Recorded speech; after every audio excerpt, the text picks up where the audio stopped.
母猫谁更好养？嗨，我是雪白。众所周知，我们家一共养了4只公猫和1只母猫。那么你们知道公母猫最大的区别是什么吗？我们家4只公猫的叫声是这样、这样、这样，还有这样的。而我们家唯一的小母猫叫声是这样的。其实私底下商量来的。这是它们体积的对比，潇潇最小，橘子其次，饺子和馄饨差不多，猪哥呢最大，都装不下。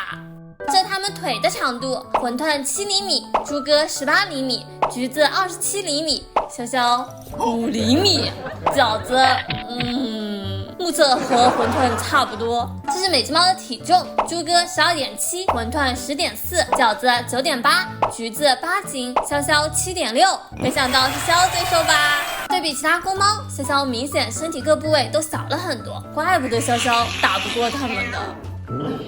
走，跟我来。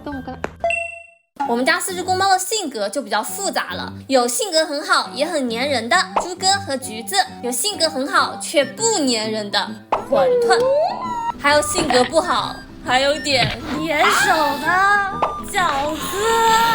而我们家唯一的小母猫潇潇性格就更怪了，它在特定的场景下会粘人，比如晚上或者上厕所的时候，它就喜欢过来求摸摸，然后白天吧，它就不爱搭理人。所以猫的性别其实并不影响它们的性格，不管是公猫还是母猫，都有可能会养到性格恶劣的小猫。不能用性别去判断一只猫好不好养，所以我觉得养猫其实根本不需要在乎性别的，得看你的运气能不能养到一只性格好的小猫。